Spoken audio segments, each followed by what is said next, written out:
Прывітанне, вы глядзіце канал Свабода Прэміум, з вами празе Дмітрый Гурневіч. Сёння мы запрашаем вас паглядзець дыскусію гісторыкаў на тэмы, якія нечакана сталі вельмі актуальнымі падчас бягучага палітычнага крызісу ў Беларусі. Гэта тэмы гістарычныя, але яны зараз на паверхні дыскусіі, можна сказаць, агульнанацыянальнай. І у гэтай дыскусіі прымуць удзел гісторыкі з Ізраіля Леонід Смілавіцкі, з Нямецчыны Александр Фридман і Крыстиан Генцер, а таксама з Менску Ірына Романова. До нас неўзабаве далучыцца Владзімір Ляхоўскі, таксама з Менску, і Андрэй Катлярчук са Швецыі.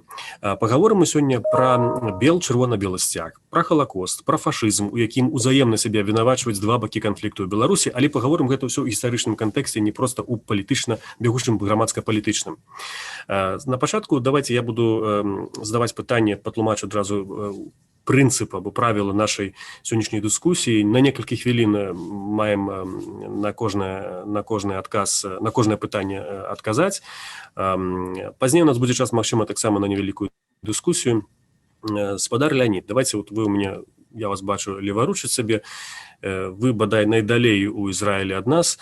Скажыце, калі ласка, вы, напэўна, таксама зараз бачыце дыскусію наконт чырвона-белага сцяга нацыянальнага беларускага. Александр Лукашенко і прапагандысцкі бок у Беларусі абвінавачваюць гэты сцяг у тым, што ён калабаранцкі, што ён называе яго фашысцкім, нацысцкім, паколькі у часы вайны ён выкарыстоўваўся цывільнай адміністрацыяй у акупаваным Менску перш за ўсё. І ці, на вашу думку, гісторык увогуле абгрунтавана, скажем так, абвінавачваць сцяг, і ці сцяг у чымсьці можа быць адказным за гэта? Ну, на эту тему уже так много сказано и настолько аргументировано, что повторять просто не хочется, но любой маломальски образованный человек в историческом смысле понимает, что это надуманное обвинение, и оно рассчитано только на людей неосведомленных, доверчивых или не дающих себе труда выслушать аргументы. Какой был национальный флаг до 1941 года? У Беларуси вообще не было своего флага. Это был красный флаг сразу на все 16 республик. Вот. А сталинисты были также против Белорусской Народной Республики и ее символики. И этот флаг был неприемлем по всяким другим причинам. Так что то, что Лукашенко пытается возродить, мягко говоря, нелюбовь и возмущаться этим флагом, называть его фашистской, совершенно исторически необоснованно, неоправданно. И в еврейском государстве еврейские историки понимают это очень хорошо. Дзякуй, спадар Леонід. Спадарня Ірына, зараз давайте ў Менск перанесемся. Ну, тое самае пытанне вам. Ці з пункту гледжання навукоўцаў увогуле карэктна гаварыць, таму што ёсць гісторыкі ў Беларусі, напрыклад, спадар Марзалюк, спадар Гігін, хоць ён не гісторык, ён дацэнт, здаецца, факультэту філасофіі. Тым не менш, людзі, которые, ну, і все-таки маюць навуковыя ступені, такія абвінавачванні дапускаюць. Я цалкам згодна са спадаром Смілавіцкім, што столькі мы ўжо і самі напісалі, пракаментавалі гэтых сітуацый наконт сцяга, але адзінае, на што б я звярнула ўвагу, на тое, што мы фактычна зараз ва ўладным дыскурсе ўся гісторыя гэтага сцягу зводзіцца да аднаго фрагменту, аднаго перыяду гісторыі. Насамрэч, за гэтым сцягам значна большая гісторыя. Нават калі не сягаць туды ў сярэднявечча, гэтак далей, не шукаць вытокі ў традыцыйных колерах беларусаў, нават калі паглядзець, чым гэты сцяг быў у 20 стагоддзі, гэта і сцяг БНР, гэта і нават калі гаварыць пра найноўшы час, гэта сцяг заўсёды такога пратэстнага руху. Мы памятаем марш туніяцаў, і чарнобыльскі шлях, і шляхі ў Курапаты, але зараз ён сцяг набыў новае значэнне, новае вымярэнне. Гэта ўжо не нацыянальны рух, не этнанацыяналізм. Гэта сапраўды сцяг пратэсту. І я б сказала, цытуючы філосафа Тацяну Шыцову, сёння ён набыў зусім новае значэнне. Гэта сцяг справядлівасці і самасцвярджэння. Дзякуй вялікі, спадарня Ірына. Спадар Крыстиан з Нямецчыны, вы з Ляйпцыга, здаецца, з намі зараз спалучаны, так? Ось, на вашу думку, ці карэктна ужываць такія параўнанні, фашысцкая сімволіка, нацысцкая сімволіка, бо інакш, ведаеце, ну, у мяне была такая аналогія, паколькі у нацыстаў была сімволіка крыжа, но гэта ж не азначае, што крыж, напрыклад, хрысціянскі мае быць забаронены або абвінавачаны ў тым, што вот ён падобны да свастыкі, напрыклад. Я сейчас спокойнее отношусь к этому флагу. Раньше для меня это был просто флаг чокнутых националистов в Беларуси. Вот. А сейчас получилось так, что люди забрали у националистов этот символ, и символ менял свое содержание. Это сейчас демократический символ демократического протеста. И я думаю, что это мы не должны забывать, что символы меняют свое содержание. И именно это мы можем здесь наблюдать, что именно это случилось.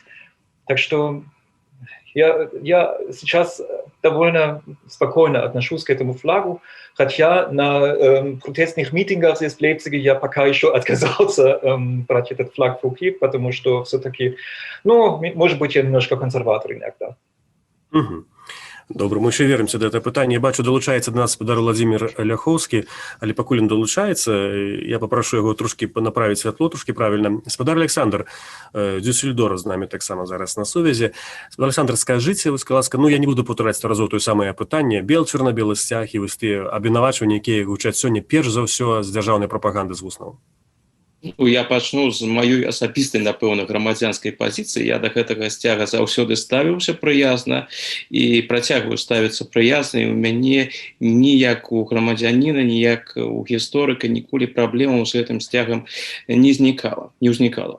Цяпер з гістарычнага боку, калі мы гаворым, што гэта сцяг фашысцкі альбо нацысцкі, я задаю канкрэтнае пытанне. Я ніколі не чуў, каб гэты сцяг быў прыдуманы італьянскімі фашыстамі.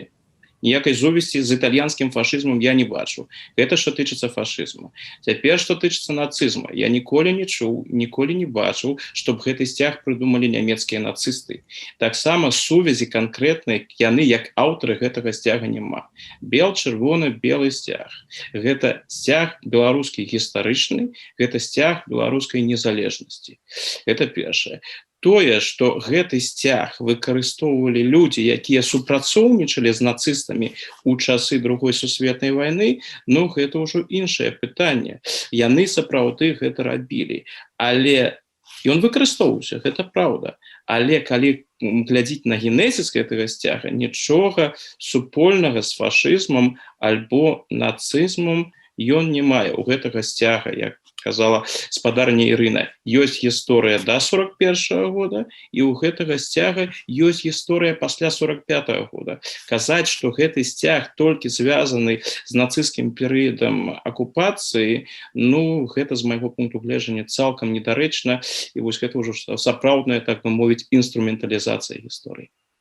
Дзякую, вялікі Александр. Спадар таксама Андрей Катлярчук долучыўся. Вітаем вас у этой дыскусіі. Займайце месца, уладкоўвайце зручна. Спадар Андрей Катлярчук, зараз пытанне да вас. Тое самае, калі вы чуеце абвінавачванне ў бок бел-чорна-белага сцяга у ўсіх тых грахах, пра якія тут згадаў недавно. Зрэшты, вы пісалі, дарэчы, зусім недавно артыкул пра гэта і займаліся таксама гісторыяй вось тых асобаў, якія з'яўляюцца аўтарамі, стваральнікамі гэтых двух сцягаў, але сёння мы говорим про бел-чорна-белы, калі ласка. Ну, я хочу пачаць з таго, што я, відаць, адзін з першых, які напісаў яшчэ ў 2006 годзе артыкул пра бел-чырвона-белы і пра БССРаўскі сцяг і іх ролю як палітычных сімваляў. А цяпер выходзіць мой новы артыкул, пашыраная версія. Я хочу сказаць, працягваючы тое, што калегі сказалі, ну, па-першае, кожны нацыянальны сцяг, кожны, мае свае, як бы, такія, як сказаць, цёмныя бакі. Нема такіх. Нацыянальны сцяг таму і нацыянальны, што ён мае права выкарыстоўвацца ўсімі групоўкамі ў грамадстве. Ён належыць усім, ад правых да левых.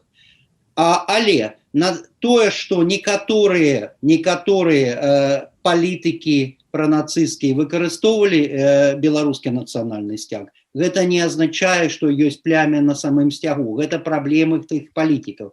Я таксама мушу зазначыць, што гэта былі асобныя людзі палітычнай партыі нацысты ў Беларусі беларускай не стварылі і не стваралі. Між іншым, на 44 год мы маем две русских нацистских партии у Беларуси. Русский союз против большевизма и русская национал-социалистическая партия.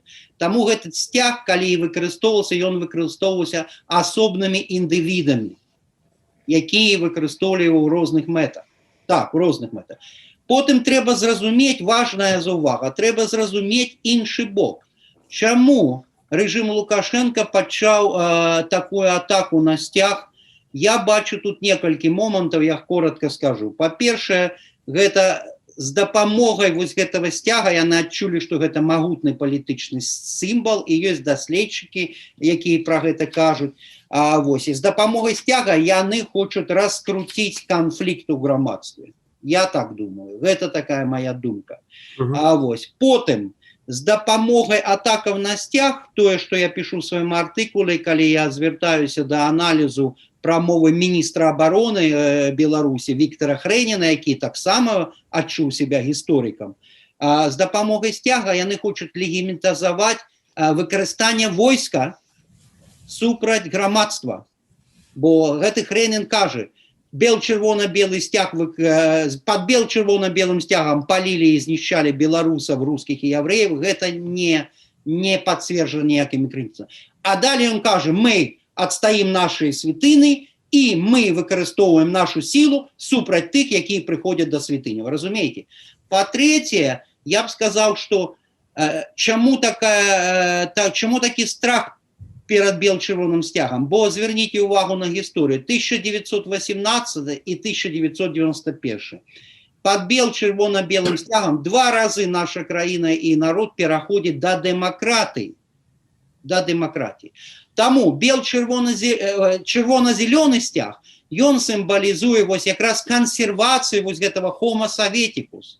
Про это так само есть доследование. Алексей Ластовский, например, социолог, и Николай Захаров написали про этот артикул. И тому ідзе змагання з бел-чырвона-белым стягом, бо при моцных таких палітычных трансформациях есть и доследования, например, Габриэла Эльгениус, такі заходняя доследчица, есть моцная потреба у новым палітычным символе в нашей истории. Это стары новый. Але улада выдатна разумее, што за бел-чырвона-белым стягам цяпер ідзе ідэя дэмакратыі. Уже 3-й раз у гісторыі Беларусі. Дзякуй вялікі, Андрэй. Я просто Андрэю нагадаю, ён далучыўся пазней, што мы маем ліміт часу, там, здаецца, па 3 сярэднім хвіліны на одно пытанне, але калі час застанецца, мы еще вернемся пазней да адкрытай дыскусіі вольнага мікрафону. Я хацеў перайсці да другого пытання. Яно датычыць ужо тэмы, якая тут прагучала, гэта слова «Халакост». Я бачыў, даводзілася мне бачыць, сустракаць такі не то, што папрокі, але хутчэй заўвагі і беларускіх габрэяў, і беларускіх ізраільцян у інструменталізацыі Халакоста. І гэта датычыць абодвух бакоў грамадска-палітычнага канфлікту ў Беларусі. Я прыведу такія прыклады. Адзін з іх – гэта перформанс супраць генацыду ў мемарыяле Яма, калі людзі сталі працяг вось гэтых статуй людзей на сходах. Пазней, напрыклад, жоўтая зорка з назвы артыкула адміністрацыйнага кодекса за нелегальныя сходы. Дарэчы, гэту зорку жоўтую, якая нас адносіць да часоў Халакоста, да гета, прыдумаў беларускі габрэй Владзімір Цэслер, але тым не менш. Такія галасы крытыкі гучалі, што нельга так сябе паводзіць і параўноўваць з трагедыяй. Вось як бы там не было жорсткія дзеянні ў Беларусі і АМАПу, і сілавікоў, тым не менш гэта не Халакост. З іншага боку, мы таксама маем прыклады і дзяржаўных чыноўнікаў. Напрыклад, гэта вось я апошнім часам сустракаў акцыю ушанавання памяці ахвяраў Халакосту, і падчас гэтых цырымоній зноў жа гаворка пра бел-чырвона-белы сцяг, пра тых людзей, которые Мінску выходзяць на дэманстрацыі, што гэта фашысты, што гэта нацысты. Ёсць зноў жа, напрыклад, выпадак штрафу ў Слуцку людзям, якія ўсклалі кветкі да помніка ахвярам якраз такі Халакосту у самім Слуцку. І на вашу думку, спадар Леонід, пачнем зноў па гэтым коле, ці гэтае дзеянне, гэтае параўнанне дапушчальнае цяпер? У меня сложное чувство, когда я слушаю такие примеры. У меня такое впечатление, что обе стороны конфликта, то есть тиран и белорусский народ, а я буду называть именно так, не оппозиция, а белорусский народ против тирана, вот, используют эти вещи, такие понятия, как гетто, Холокост, геноцид, совершенно неправомерно. И в моем понимании, ну, это просто азарт противостояния зовет обе стороны использовать нелегитимные формы протеста, поскольку Холокост и геноцид – это строго определенные понятия, которые вызваны совершенно известными, привели совершенно известным последствиям тысячи и миллионов жертв. Но у меня есть свое объяснение этого явления. Это как раз вот проявление того, что история Холокоста Белоруссии – это неизвестная страница, как для народа Белоруссии, так и для тех, кто олицетворяет себя с властями, то есть для тирана. Не случайно до сегодняшнего дня в учебниках Белоруссии истории Белоруссии это одна страничка, или даже полстранички, посвященные Холокосту. До сих пор в Белоруссии нету государственного музея катастрофы, нет музея Минского гетто, нету энциклопедии праведников народов мира. И вот видите, оказывается, это находит такое проявление, что люди и не представляют себе трагедии, масштаба трагедии. А в Израиле к этому очень чувствительны, поскольку с точки зрения израильтян это принижает значение трагедии. И здесь надо быть очень деликатным. Дзякуй, спадар Леонид. Спадар Крысціян, давайте зараз вось парушым трошки правіла, і я вам гэта тое самае пытанне задам. Ці дапушчальнае параўнанне вось гістарычнае, напрыклад, у генацыдзе, у параўнанні з трагедыяй габрэяў, ну і, в прынцыпе, ўзаемнае абвінавачванне ў фашызме таксама? Я уже в августе обратил внимание на это явление, что это происходит на протестах. И не только я один, я обсуждал это с разными коллегами, историками, философами, с активистами. И я считаю, что проблема еще больше. Это не только знак равенства между Окрестино и Освенцим и геноцид, это еще и 1937 год. Эти подходы, по-моему, эмоционально довольно понятны. В новейшей истории Беларуси это беспрецедентное насилие, и понятно, что люди возмущены, и только самые сильные слова кажутся уместными. Но все-таки мы не должны перестать думать о том, что происходит, и анализировать, и только эмоции здесь не помогают. Кристина, Леонид уже почти все сказал, что я хотел по этому вопросу сказать. Кристина, это не Освенцим, это не место массового убийства, и тем более не в промышленном масштабе. А ў чым, Крысціян, але ў чым небяспека такога параўнання? Я разумею, што яно, конечно, можно медленнее, пожалуйста, по-белорусски. Я могу повторить для вас просто по-русски это. А в чем как бы сама проблема в этом сравнении? Да. Оно эмоциональное, что оно не имеет под собой в виду, что это вот стопроцентное сравнение, которое подразумевает под собой абсолютную стопроцентную аналогичность фактов. Ну, это была моя чашка чая. Когда, например, Степан Путило говорит о том, что Окрестино – это белорусский Освенцим, это такое сравнение, которое просто нельзя, потому что это, во-первых, преуменьшивает значение и масштабы Холокоста. Это, во-вторых, оскорбление жертв Холокоста и их родных. Но есть еще такой момент, что это мешает нам понимать, что на самом деле происходит, потому что для анализа Освенцима у нас есть инструменты, а если Окрестино это то же самое, как Освенцим, то как мы должны анализировать то, что произошло на Окрестино.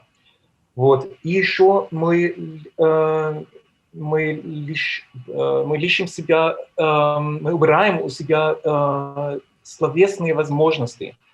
Если то, что сегодня происходит, уже Освенцим, 1937 год, или геноцид, то что мы можем еще сказать и как мы можем еще описать то, что возможно будет, если режим будет еще более жестоким.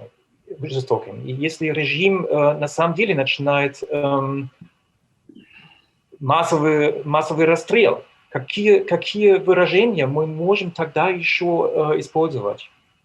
Вот поэтому я считаю, что это очень плохая идея использовать такие сравнения. И еще один момент.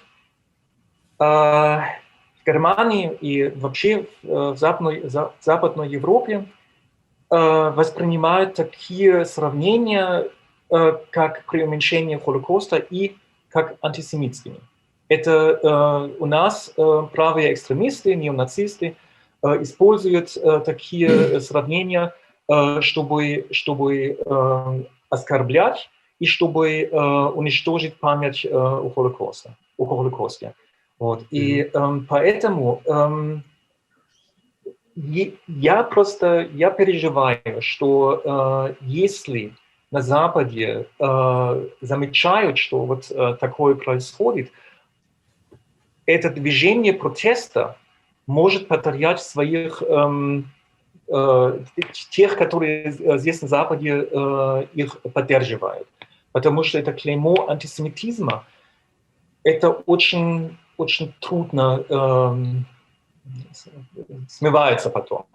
Даже, и это вот такой момент, даже если это не антисемитизм, и здесь вот Леонид очень правильно сказал, мы имеем дело прежде всего с недостатком исторического образования. Это история Советского Союза, это и независимая Беларусь, Леонид там все уже сказал, и люди просто не понимают, что на самом деле произошло во время немецкой оккупации. Это надо обсуждать. Это очень важно, что мы сейчас можем это обсуждать. Большое спасибо вам, что вы задали вот этот вопрос.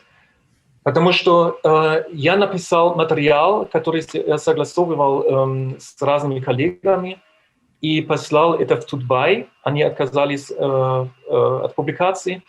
И я послал это в журнал «Реформ». Они тоже отказались, потому что они не видят проблему и считают мой материал, я цитирую, некорректным как по проблематике, так и по аргументации. А я думаю, что это важно, чтобы белорусское общество сейчас имело возможность обсуждать вот эти вопросы. Для этого надо публиковать даже материалы, если редакция не совсем согласна. Дякую, Крысціян.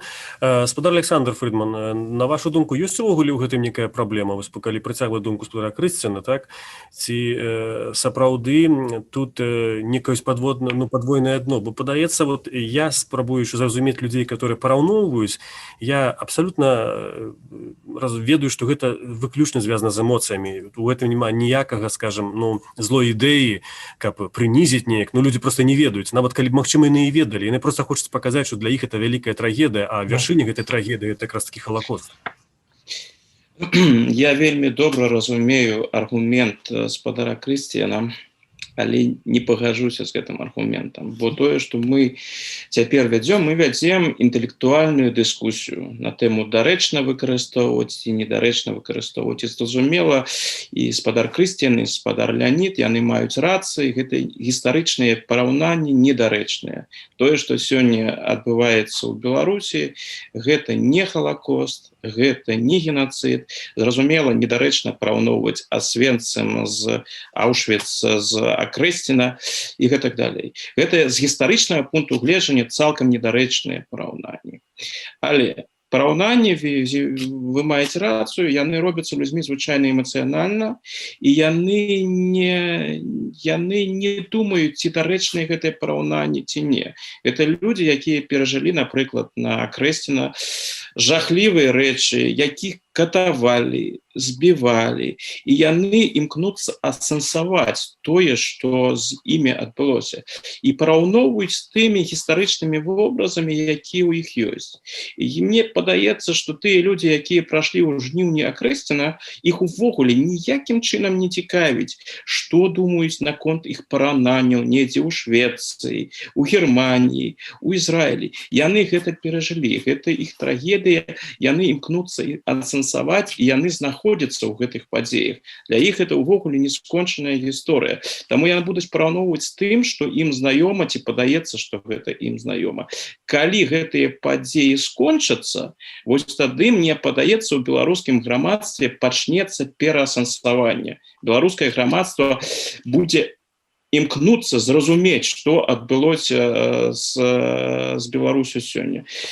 Коротко падсумоўваючы, канешне, параўнанні недарэчныя, але зразумелыя. Што тычыцца нейкай рэакцыі за мяжой, ну, пэўна, трэба тлумачыць, што тыя людзі, якія гэта робяць, яны не правыя радыкалы, яны не антысеміты, гэта проста ў іх такія гістарычныя вобразы, якія склаліся. Гэта метазгодна рабіць, гэта трэба рабіць. Але ці будуць на Захадзе спачуваць гэтым пратэстам, ці не будуць, гэта ўсё мае другаснае значэнне. Беларусам трэба зразумець адзіную рэч. Лёс Беларусі вырашаецца сёння не на Захадзе, не ў Берліне, не ў Вашынгтоне, не ў Маскве. Лёс Беларусі вырашаецца сёння сапраўды у Мінску і на вуліцах іншых беларускіх гарадоў. Так бы мовіць, а потым, калі, як я ўжо казаў, калі гэтая гісторыя скончыцца, можна будзе пачынаць асэнсоўваць гэтыя падзеі, і тады зразумела, калі больш беларусаў даведаюцца пра Халакост, пра трагедыю, пра ўвогуле ўласную гісторыю, тады яны пачнуць самі разбірацца і зробяць для сябе адпаведныя высновы і зразумеюць, што тыя параўнанні, якія рабіліся на эмацыянальным узроўні сёння, ў жніўні, ў верасні, што гэтыя параўнанні былі недарэчныя. Для мяне галоўнае, што тыя людзі, якія робяць гэтыя параўнанні, як вы цалкам слушна адзначылі, яны не робяць гэтыя параўнанні, каб паказаць, што Халакост быў нечым, ну, што гэта не было выключнае злачынства і гэтак далей. Гэта іх спроба зразумець. Гаспадарыня Ірына, вось тут яшчэ ёсць такі момант, што адзін бок, вот мы пагадзіліся, што это, конечно, эмацыйнае параўнанне з Халакостам ці з генацыдам, але ці ўсё-такі гэта аналагічная сітуацыя з іншага боку, калі прадстаўнікі, напрыклад, чыноўнікі ці дзяржпрапаганда, калі яны менавіта мэтанакіравана звязваюць з чырвона-белым сцягам. Вось я на Фейсбуку літаральна днямі бачыў аднаго з прадстаўнікоў гэтай дзяржаўнай махіны, які там выступаў дзе-то ў Гарадзенскай вобласці, і ён са знічом стаяў у месцы, дзе адбыўся расстрэл, і сказаў, што мы не можам дапусціць зноў паўтарэння гэтага, і мы мусім спыніць гэтых людзей пад чырвона-белым сцягам. Ну, гэта ж цалкам відавочна, адкуль усё, як усё гэта выбудоўваецца. Я цалкам згодна з тым, што ёсць недахопы гістарычнай адукацыі, няма такой тэмы, сапраўды, не прапрацоўваецца на належным узроўні. Сапраўды, шмат робіць гістарычная майстэрня ў нас для таго, каб зрабіць гэтую тэму больш бачнай. Але з іншага боку, я таксама згодна з тым, што гаварыў Александр, што гэта... А для Крысціяна я б хацела зазначыць, што гэта, па-першае, гэта робяць не навукоўцы, так, а грамадства, прычым сапраўды ў эмацыйным стане. І сапраўды мы апісваем сітуацыю з дапамогай тых вобразаў, якія адклаліся ў нас, якія нам далі школьныя падручнікі, так? Калі мы бачым, што некага збіваюць дубінкай, мы крычым фашысты, так? Калі некага там хапаюць на вуліцы, мы крычым фашысты. Тое, што ёсць у нас у галаве, якія схемы заклалі, так? Калі мы бачым адчэплены раён, у нас картинка ўзнікае гета, так? Калі мы пабачылі, што некага робяць паметы рознай фарбай на адзенне арыштаваных, так, мы адразу, асабліва калі заўважылі жоўтую фарбу, так, мы адразу прачыталі гэта як адсылку таксама да Халакоста. З іншага боку, усе мы, калі выходзім зранку на вуліцу і бачым, што зноў пафарбавалі там БЧБ сцяну ці павесілі флаг, у нас зноў адсылка як у падручніках па гісторыі наша ў горадзе, так? Нас яшчэ не перамаглі. Так гэта ўсё працуе. І то, наколькі шмат вайны, мы ж ведаем, што ў фокусе гістарычнай палітыкі Беларусі якраз Другая сусветная вайна. Ці дакладней, вось гэты ідэалагічны канструкт, вялікая айчынная вайна, так? То яна натуральна выцісняе ўсе іншыя вобразы.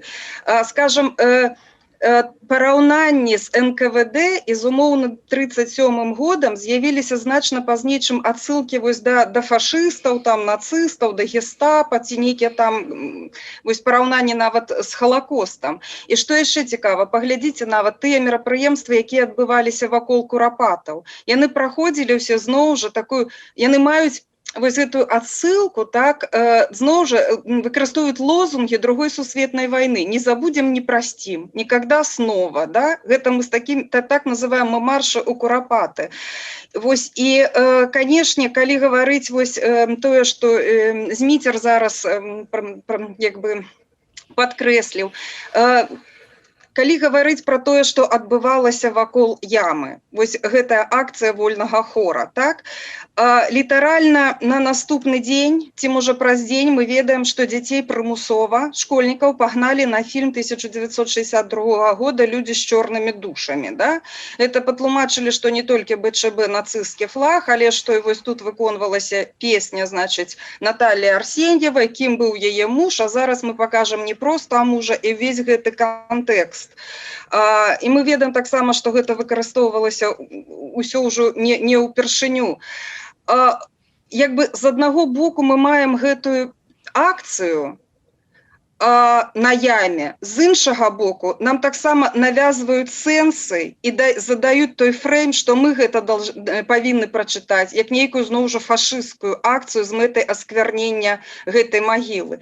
З іншага боку, як бы калі паглядзець на тыя камемаратыўныя практыкі, ці як функцыянуюць месцы памяці, напрыклад, уключэнне ў пратэсную павестку курапат, мне падаецца, зрабіла шмат для таго, каб больш беларусаў даведалася пра тыя ж курапаты. Мы ўсе ведаем, што частка людзей, якія ішлі ў курапаты, не ведалі, што там і дзеля чаго яны ідуць, і пасля яны ўсё гэта ў сацыяльных сетках расказвалі, што яны даведаліся, і пачалі расказваць гісторыі сваіх дзядоў, то есть асабістыя нейкія гісторыі, такое прысваенне.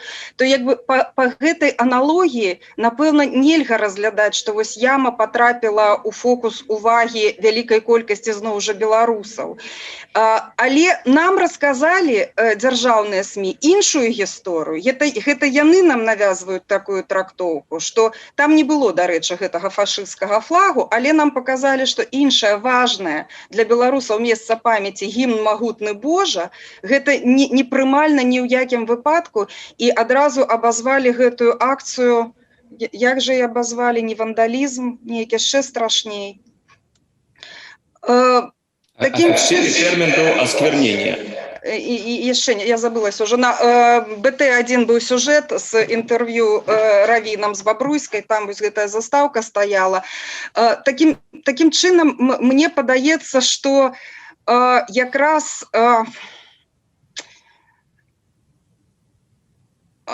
тут больш важна паглядзець нават не на тое, што робяць пратэстоўцы і як яны ўключаюць нейкія там месцы памяці, ці наколькі больш важна, што выкарыстоўваецца ўладамі з мэтай дыскрэдытацыі пратэснага руху. І з аднаго боку, як бы нам ужо давялі да ўсіх, напэўна, што БЧБ фашысцкі сцяг і сцяг, пад якім здзяйсняўся Халакост, а з іншага боку мы бачым вялікую колькасць зараз прыкладаў антысеміцкіх такіх выразных праяў у савецкай Беларусі, на афіцыйным тэлебачанні, напрыклад, СТВ. Ірина, мы зараз до этой темы еще про антисемитизм асобнае пытанне будзе. Пакуль што дзякую вам, я вас прыпыню пакуль што па часе, чисто по нашым сённяшнім парадку дня. Андрей Котлярчук, скажите, калі ласка, вось тое самае вам пытанне. Я хотел бы отказать. І вам замінаюць, ці лічыце вы недапушчальнымі вось з двух бакоў выкарыстання словаў геноцид, Холокост, ці ўсё ж такі апраўданыя? Дякую колегам. Я пачну з таго, што я пагаджуся з Крыстіянам. В чым праблема? Праблема в тым, што беларускі рух ён мае вельмі зараз папулярны імідж на захадзе. Гэта вельмі мірны рух супраць гвалту. І тут як бы ёсць праблема некарэктнага параўнання, бо гэта не надае папулярнасці руху у еўрапейскіх медыа. А потым, чаму пачалі такія акцыі? Ну, я бы сказаў, конечно, гэта пагаджуся, эмацыйны ряд, я пагаджуся з Ірынай, але чаму кричат фашисты на ОМОН, а не энкавідысты? Вось это пытанне да ўсіх удзельнікаў. На мою думку, тут, па-першае, прычына в тым, што сама дзяржава выкарыстоўвае фашысты ў дачыненні да мірных пратэстоўцаў, як бы клін клінам выбіваецца. Па-другое, я пагаджуся з Ірынай, другая сусветная вайна, падзея, она сидит у голове у кожного белоруса. Все ж таки в школах вывучают вельмі падрабязна другую сусветную войну. И зноў жа я скажу, что веды про Холокост у Беларуси, на мою думку, лепшие за ведай про советский террор. Большие. И я бы сказал бы так, что есть розница. Чаму фашисты, а не энкавідысты? Нацисты, калі акупавалі Мінск, яны забівалі людзей публічна. Вось гэтыя все выводы людзей з гета, вось гэтыя все смерти падпольшчыкаў, якія віселі на вуліцы, публічна. НКВД рабіла сваю чорную справу патаемна. Про курапаты падчас акупацыі ніхто не даведаўся. Таму як бы людзі шукаюць нейкі блізкі такі рад, и они вспоминают войну, как сказала Ирина, они вспоминают гетто, коли ідзе оцепление некого района, и они накладывают на это. Але это некорректное параўнанне. Я историк, я уже написал в своем артикуле, есть корректное историчное параўнанне с историей Беларуси. Коли, например, коли ідзе давали штраф за выкарыстанне бело-чырвона-белого национального стяга за то, как его вывесить. Это заходняя Беларусь. Гэта польскі санацыйны рэжым, давалі штраф, давалі пастарунак і разглядалі тады польскія ўлады выкарыстанне бел-чырвона-белого сцяга, цытата, як доказ, рэчавы доказ антыдзяржаўнай дзейнасці. То бок карэктнае параўнанне ідзе ў гэтай польскія часы, але эмацыйна гэтага не хапае людзям, якія прайшлі праз Акрэсціна, праз вось гэты гвалт, эмацыйна не хапае такіх параўнанняў. Яны шукаюць моцны ряд, але гэта некарэктнае параўнанне. Дзякую. Дзякуй вялікі. Чарговае пытанне таксама для ўсіх. Вось спадарыня Ірына ўжо згадала, я на гэтым моманце якраз і прыпыніў пра антысемітызм. Ну, вось спадарыня Ірына прыгадала антысемітызм у дзяржаўных сродках масавай інфармацыі, Савецкая Беларусь. Ну, насамрэч не толькі, так? Гэтыя гучаць абвінавачванні нават у адрас Святланы Ціханаўскай, на людзей, якія ўдзельнічаюць у пратэстах, што гэта праплачанае Сорасам, а вядома, Сорас якой нацыянальнасці. Вядома, якой нацыянальнасці Ціханаўская называюць габрэйка, бо нібыта яна з выгляду такая. Ну, зразумела, што гэта класічны антысемітызм. Я хацеў бы задаць спачатку Леаніду пытанне, гэта ці ўвогуле вы гэта заўважаеце з дзяржаўнага боку, так? Вы, магчыма, з іншага таксама, як это ацэньваеце? Мне кажется, это как раз та карта, которая разыгрывается всеми участниками этой трагедии, не хочу сказать конфликта, именно этой трагедии, которую переживают сегодня белорусы. Вот, всегда так было, что для того, чтобы обратить внимание на себя, надо что-то громко что-то произнести и опять-таки апеллировать тем примерам, которые есть. Я не вижу здесь никакого антисемитизма с точки зрения демократического движения, по той простой причине, что у демократического движения нет в этом потребности. Но в то же время я вижу потребность со стороны тирана использовать все рычаги власти, в том числе и недозволенные методы. Это у них делается совершенно запросто и без каких-то нравственных барьеров для того, чтобы очернить обратную сторону. Это говорит о том, что сама судьба евреев и само понятие антисемитизма им непонятно. не знают причин, не знают последствий, не знают величины вообще этого явления. Поэтому они бросаются словами антисемит точно так же, как в детской игре, когда хотели обидеть кого-то, говорили жид и прочее. Вот. Я бы не стал это все делать, это абсолютизировать, потому что это уводит от природы противостояния.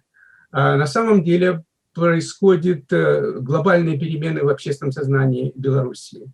То, что происходит сегодня в Беларуси, это пример для других народов, в том числе для бывших советских республик.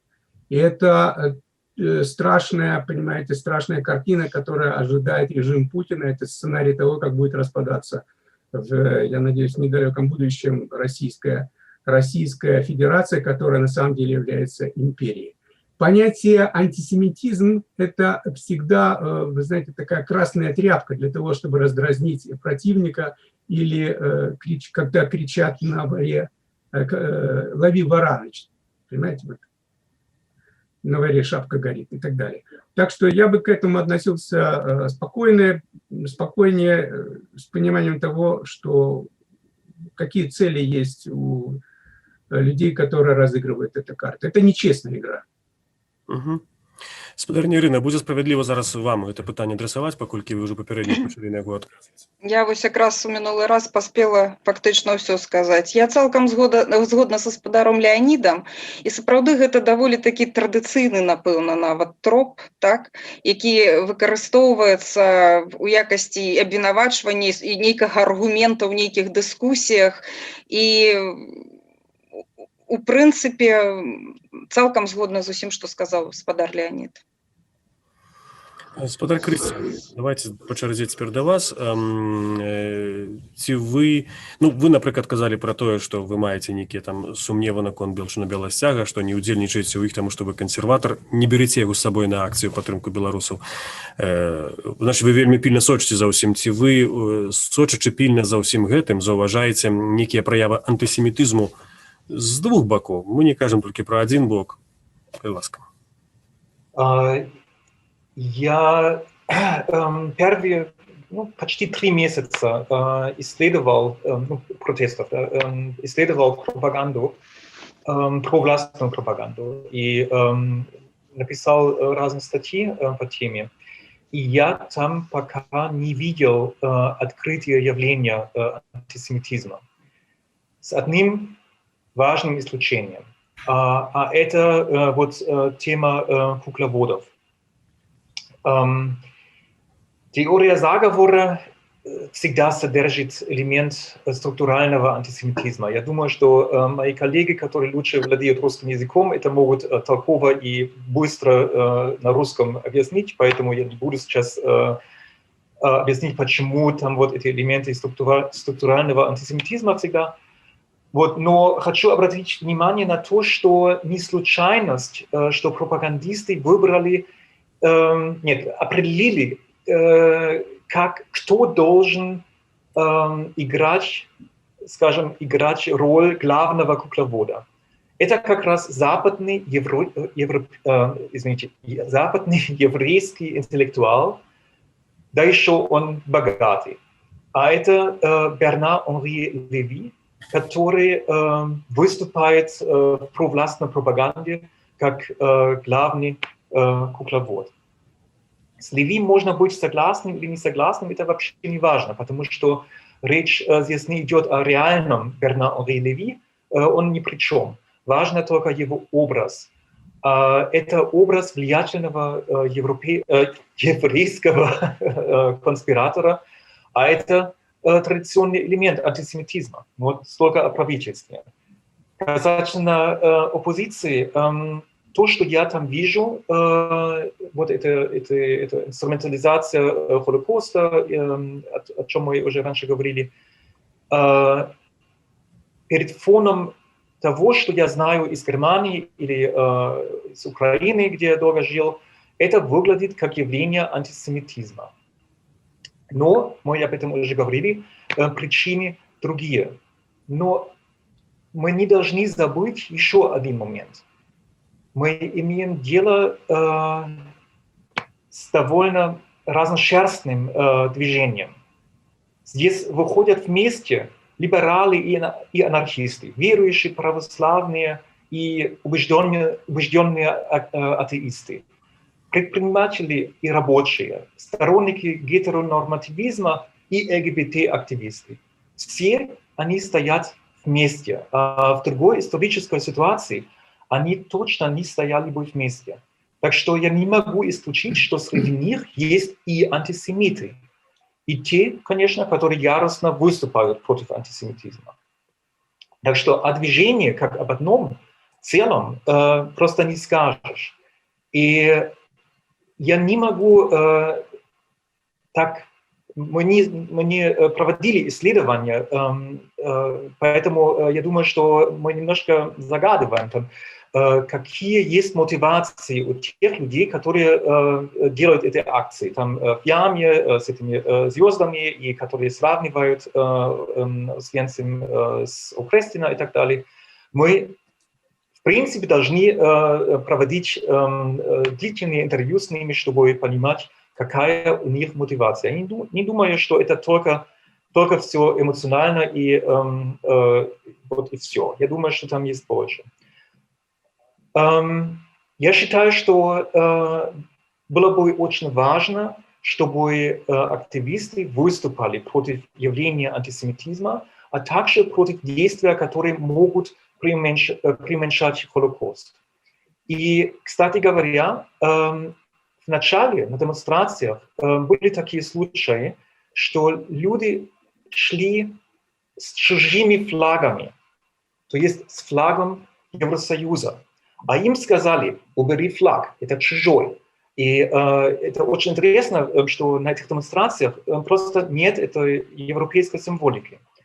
Почему не то же самое делать в случае с этими символами, и, о чем мы говорили, что это инструментализация Холокоста. Я думаю, что и здесь люди должны выступать, обращаться к тем, которые это делают, и попросить их перестать. Дякую, великий Крістіан. Господар Олександр, тое самае пытанне да вас. Ці тут вы угледжваеце антысемітызм, таму што зноў жа я проста паўтаруся, што гэта тэма ўжо гучала таксама ў Ізраілі, і я бачу ў сацыяльных сетках таксама і беларускія ізраільцяне абмяркоўвалі, нават сварыліся. Зразумела, што гэта, магчыма, не маштабы, которые гавораць аб тым, што гэта некая масавая з'ява або вялікая праблема. Тым не менш, мы размаўляем проста пра з'яву. Я паспрабую адказаць сцісла на гэтае пытанне. У жніўні я распачаў маніторынг ўсёй беларускай афіцыйнай прапаганды. З таго моманту я не прапусціў аніводнай публікацыі спадара мукавозчыка. Я вельмі пільна сачу за публікацыяй тэлеграм-канала «Жолтыя слівы».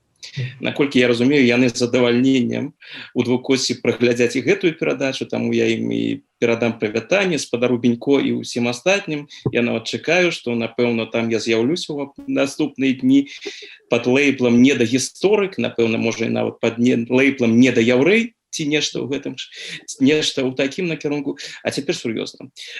Што тычыцца гэтай прапаганды? Я проста прывяду да пачатку адзін прыклад. У кастрычніку я пачаў працу над артыкулам «Яўрэйскія погляды на беларускія падзеі». Гэты артыкул павінен выйсці ў гэтым месяцы ў расійскім часопісе «Аб імперыя». І ў гэтым артыкуле я таксама назіраю, так мовіць, за антысеміцкай кампанентай вось таго, што адбываецца ў дзяржаўнай прапагандзе. Я пісаў у кастрычніку. У лістападзе мне прыйшлося гэты артыкул перарабіць, бо прыкладаў стала больш і больш. І калі б я гэты артыкул пісаў бы сёння, мне, напэўна, бы давялося напісаць яшчэ 2 ці 3 старонкі дадаткова. Калі глядзець, напрыклад, канал «Жолтыя слівы», ці чытаць публікацыі мукавозчыка і гэтак далей, ці сачыць за выступамі спадара Азаронка, гэтая тэма прысутнічае. І мне падаецца, гэтыя людзі яшчэ імкнуцца неяк трымацца. Калі б ім можа дазволілі, яны б сказалі куды больш, чым яны кажуць сёння. Што тычыцца таго, з чаго мы пачалі, гэтыя усякія міфы пра яўрэйскае паходжанне ці ізраільскае грамадзянства спадарні Ціханаўскай, так трэба падбачыць, адкуль гэта прыйшло. Гэта вельмі цікавая гісторыя. Гэта не вынаходка беларускіх прапагандыстаў. Я прасачыў, адкуды гэта прыйшло. Дарэчы, гэта тычыцца не толькі Ціханаўскай. Там жа ёсць такія трыяда, яўрэйская трыяда ізраільскіх грамадзянаў у беларускай апазіцыі. Першая спадарня Ціханаўская, грамадзянка Ізраіля, там жа ёсць яшчэ два грамадзяніна Ізраіля, спадар Бабарыка і спадар Цапкала. Так бы мовіць, усе яны, як вядома, грамадзяне Ізраіля. Адкуль гэта прыйшло? Гэта прыйшло не з Беларусі, гэта прыйшло з так званых ДНРаў і ЛНРаў. Гэта там быў вынайдзены гэты фейк. Што тычыцца Сороса і Бернара Анры Леві, так гэта таксама не вынаходніцтва беларускіх прапагандыстаў.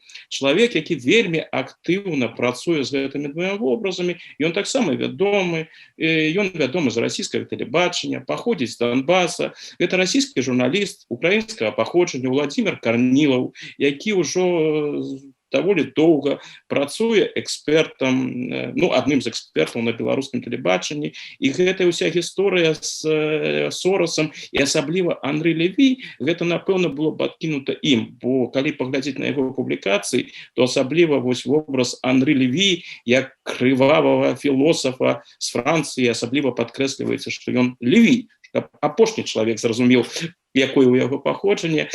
Гэтая тэма яму вельмі падабаецца і падкінуў яе ён. Што тычыцца тэлеграм-канала «Жолтыя слівы», так там справа зразумелая. Тыя людзі, якія гэты канал робяць, яны, безумоўна, з майго пункта гледжання з'яўляюцца антысемітамі. І гэта вельмі так цікава назіраць за тым, як тэму Халакоста і абвінавачання, звязаныя з Халакостам, заходзяць з людзей, якія з'яўляюцца антысемітамі, звычайнымі антысемітамі. Жоўтыя слівы – гэта вельмі цікавая з'ява. Вось калі гэтыя ўсе падзеі скончацца, гэта будзе вельмі цікавы аб'ект для вывучэння. Бо той антысемітызм, які культывуецца жоўтымі слівамі, гэта такі неасавецкі антысемітызм.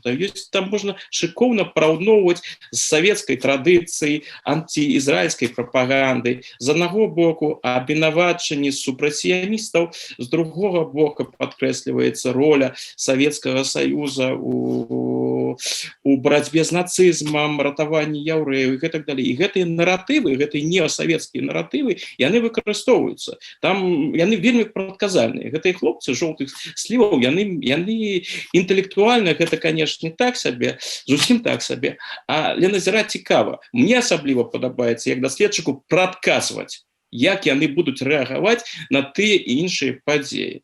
І мне пакуль гэта вельмі добра атрымоўваецца, прадказваць, якая будзе рэакцыя. Так бы, мне падаецца, гэтая тэма будзе яшчэ уваходзіць. Яны ўжо звярнуліся да наратыва, які вядомы з Польшчы і Чэхаславакіі 68-го года, калі студэнцкі рух у Польшчы, а потым падзеі ў Чэхаславакіі былі прадстаўлены нечым кшталту сіянісцкага загавара, і таму усе гэтыя рэчы, якія цяпер выходзяць пра яўрэйскае паходжанне беларускіх журналістаў, ці намёкі, якія робіць спадар Мукаводчык пра нейкія такія прозвішчы а-ля Шрайбман ці Кац, якія ў пратэстным кантэксце з'яўляюцца. Гэта такі шыфр гэтых людзей. І яшчэ адзін прыклад, які можна ўзгадаць, я, дарэчы, пішу пра гэта ў сваім артыкуле, баюся сказаць, у якім месяцы гэта было, так ці інакш.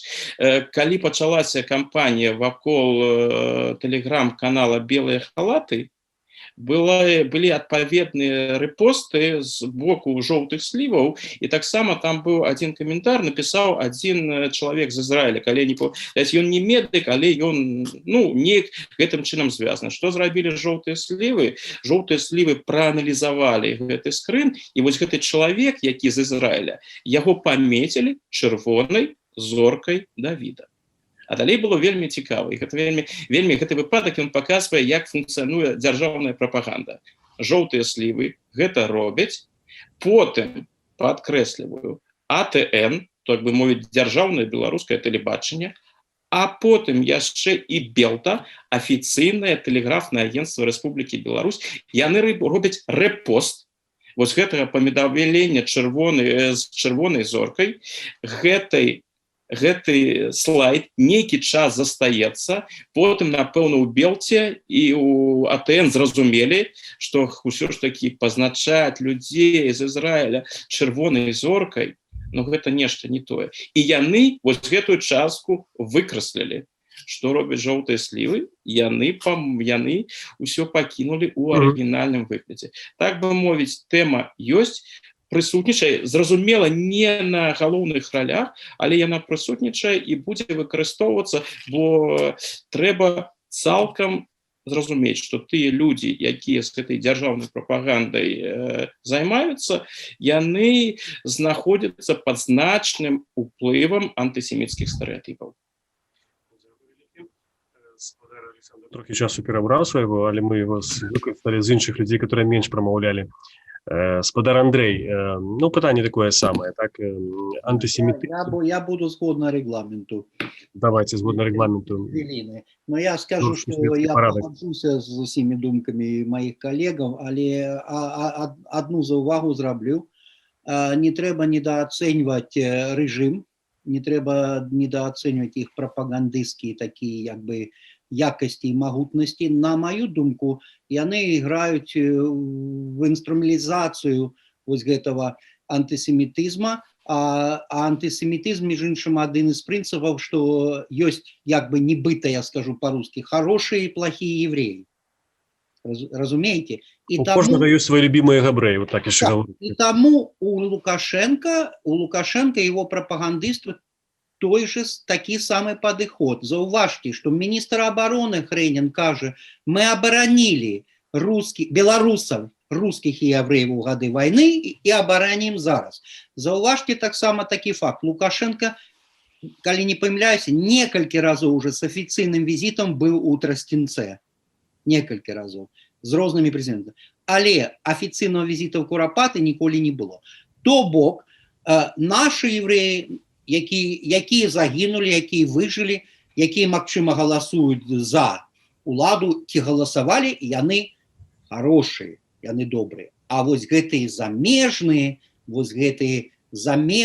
і тыя, хто працуюць на апазіцыю, гэта іншыя, і яны кепскія. І тут як бы ёсць такая, таксама апошняя заўвага, у паліталогіі ёсць такое паняцце калідор думкі. Гэта значыць, што режим, ён вызначае прапагандыстам вось гэты калідор. І яны граюць і з тым в калідорах. Тое, што не попадае в калідор, а гэта махровы так званы антысемітызм, про які узгадаў Александр, ён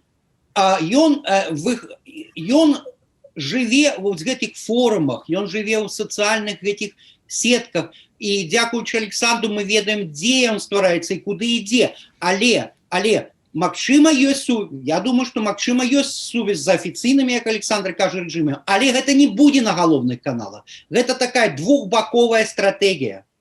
Разумееце? Але не трэба, зноў жа, не трэба недооценьваць як бы якасць вось гэтай прапаганды вось гэтым горшым сэнсе гэтага слова. Дзякуй. Дзякуй, Андрей. Спадар Леонид, вот я зноў жа кароткае пытанне, можа нават меншым па 3 хвіліны. Калі гэта выкарыстоўваецца сёння дзяржаўнай прапагандай, ну, у розных маштабах, з аднаго боку, антысемітызм, у гэтым вы фактычна ўсе згадзіліся ў большай або меншай ступені, з іншага боку, абарона габрэйскага насельніцтва падчас вайны, недапушчэнне новага халакосту, ну гэта трошкі нагадвае некую шизофрэнію. З аднаго боку мы тут, вот гэта яны звязаны з габрэямі, але мы іх баранілі. З якім разлікам, на што это робіцца, навошта гэта робіцца такое? Леонид, ласка. Ну, когда происходит конфликт, то какие инструменты используются? Те, которые известны, те, которые понятны, те, на которые обратят внимание, те, которые заденут за живое, те, к которым можно апеллировать, вот, или вызвать негодование с какой-то третьей со стороны, например, международного еврейских организаций, Евросоюза, Израиля, и Соединенных Штатов Америки и так далее.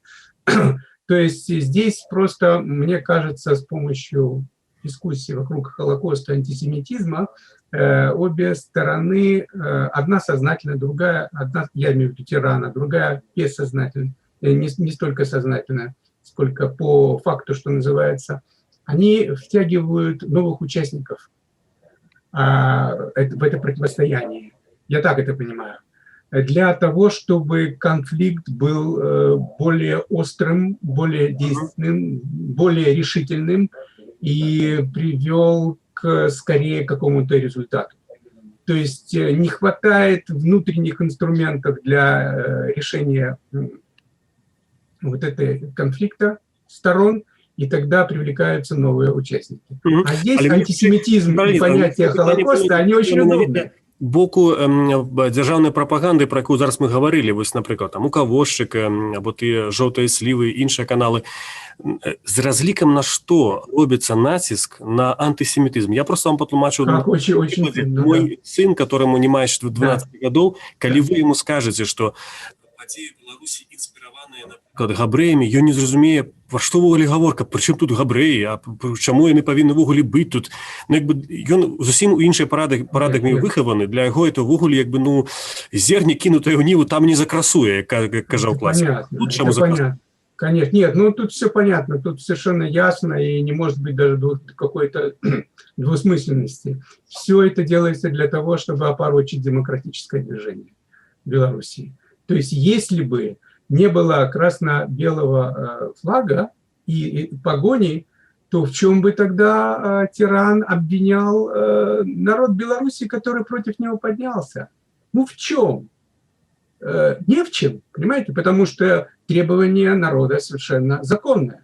А здесь появляется какой-то жупел, и начинается его пролонгация. А вот убивали евреев, антисемитизм, вы сами такие, вот мы вас хотим поставить на место и прочее, прочее. То есть у них же просто никаких аргументов и инструментов нет у власти для того, чтобы бороться с народным движением.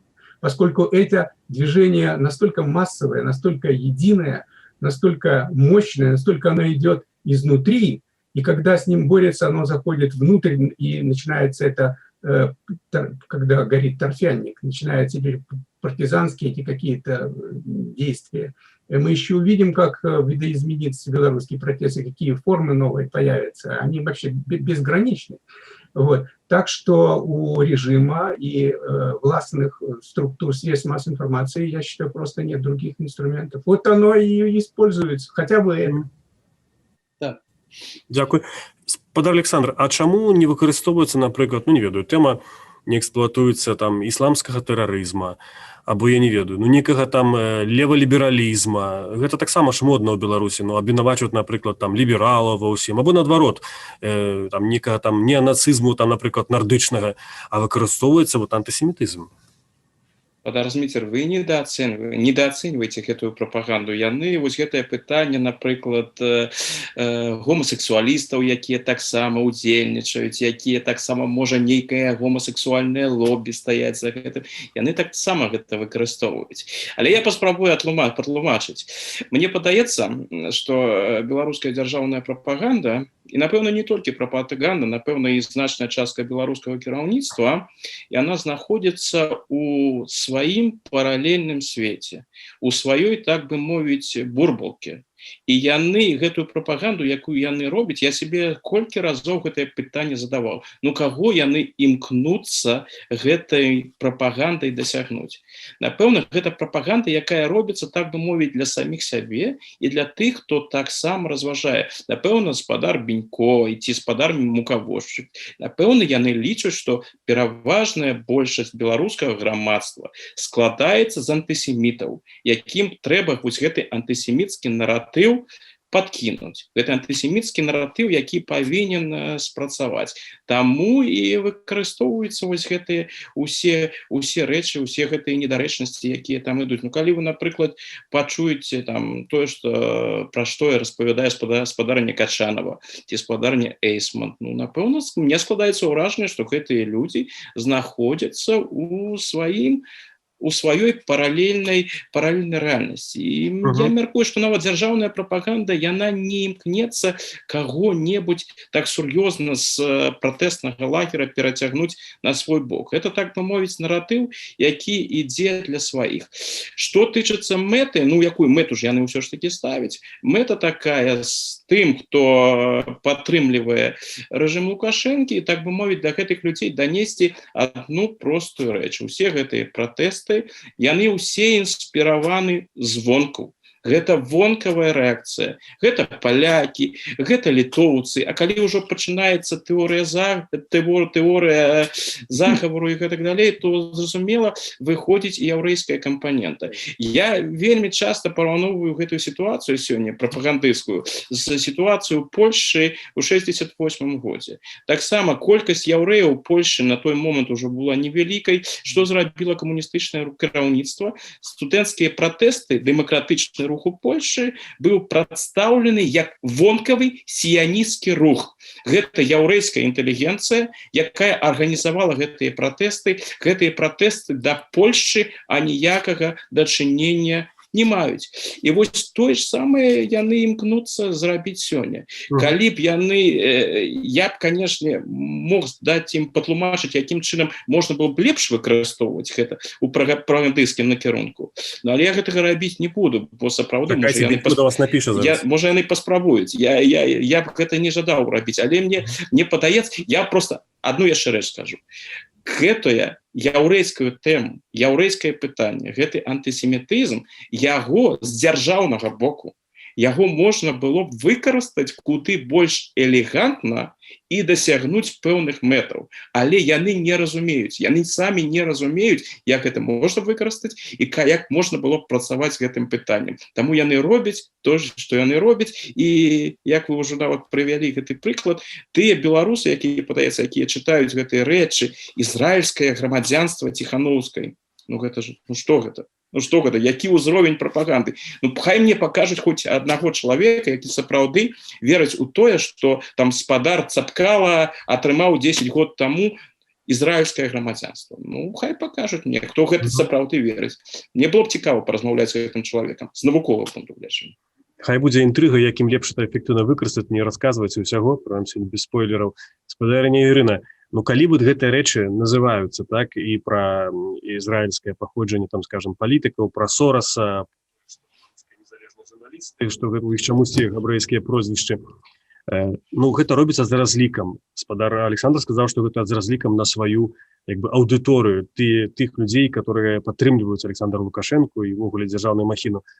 Але ці гэта будзе ўвогуле эфектыўна, ці яшчэ ў беларускім грамадстве ёсць, скажем, ну, попыт, так, на такі вот некі там антысемітызм, ці гэта хутчэй некі культурны атавізм, который дзяржава не разумее таксама? Мне таксама падаецца, што карыстаюцца нейкімі зусім старымі лекаламі для канструявання вось яны гэтага нейкага свайго ўяўлення, такога класічнага нацыяналізму.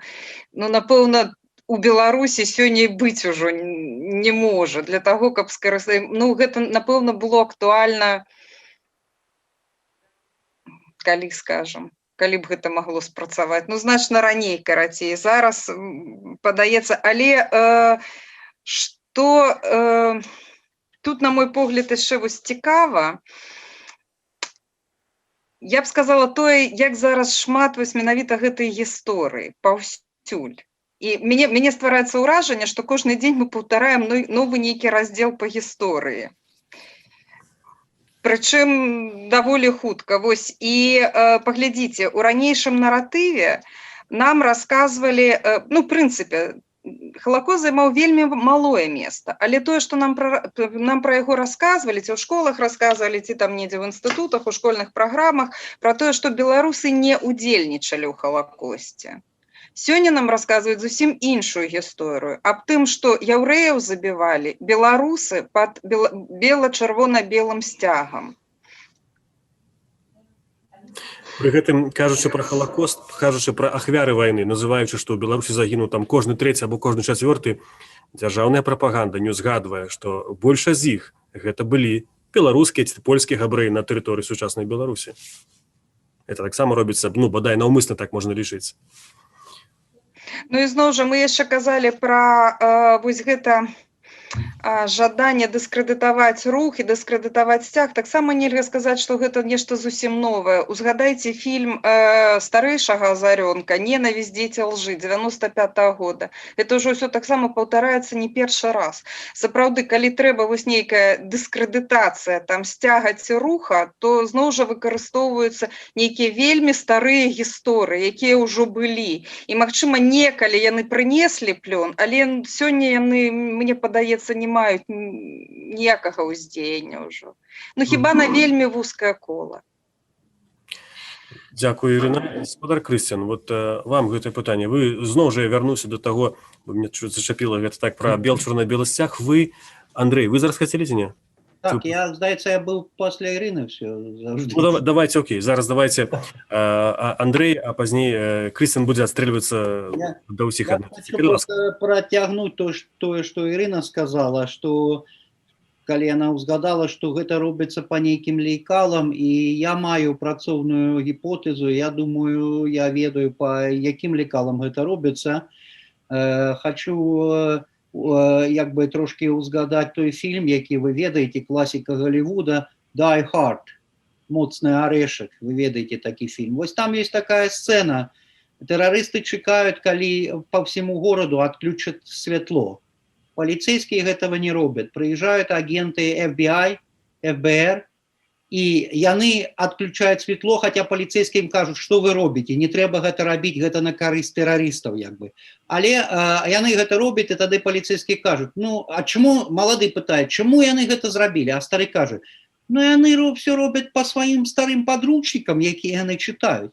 И вот мне здаецца, что все гэтыя напрацоўкі прапаганды робятся по старым советским подручникам, бо на сёння Украина открыла архивы КГБ, и вот гэтые подручники по так званой спецпропаганде, яны доступны. И я трошки пагартаў их, и я сказал бы, что я адразу, я гісторик, адчуў тое, что так, люди читают гэтые подручники. И я скажу апошняе, что у советской системе, у каждой школе КГБ и у военном институте в Москве рыхтавалі офицеров спецпропаганды. То бок гэта не просто курс, гэта 5гадовае навучанне. И таму гэта робіцца по старым подручникам. Что в гэтым доброго, яны, як сказала Ірына, Александр, яны не актуальны. То бок, калі яны працуюць по старым лекалам, то гэта памылковая стратегія, і гэтага не зразумее моладзь, тое, што вы, Дмітрий, сказали, гэта не зразумее моладзь, ім не ясны, а яны не разумеюць гэтых кодаў. Все гэта, можа, працуе на людзей, якія сёння маюць 55 і больш гадоў, якія захапілі значны кавалак Советского Союза. Вось гэта моя заўвага. Калі можна дадаць одну маленькую рэч. Мне падаецца цікавым тое, што сказаў Андрей, але я не пагаджуся. Мне падаецца, што не чытаюць яны гэтыя падручнікі. Яны хутчэй за ўсё, яны робяць просто чытаюць гэтыя падручнікі, чытаюць тыя людзі, якія ў Расіі досыць прафесіянальна гэтым займаюцца і маюць доступ да. Яны чытаюць. А што тычыцца так, адбываецца трансфер. Я не думаю, што стваральнікі жоўтых сліваў робяць нешта такое. Не, мне гэта было, конечно, цікава, але думаю, не. Гэта просто робіцца па нейкай старой інерцыі. Так прынята, што калі штосьці не зразумела, трэба габрэяў сюды прыцягнуць. Тады ясна. Так, не, ну, а вы сур'ёзна мяркуеце, што, напрыклад, спадарыня Качанова, калі яна распавядае пра гэты план Далеса, вы што, мяркуеце, што яна чытае нейкія метадычкі з савецкага КДБ? Думаю, не. Думаю, што там нешта... Это называется по-шведски «return information». Я пагаджаюсь с тобой, што, магчыма, яны не читают, но яны выкарыстоўваюць напрацоўкі тых, хто чытаў. Так, але ў такім вельмі... Мой адказ был «адкуль».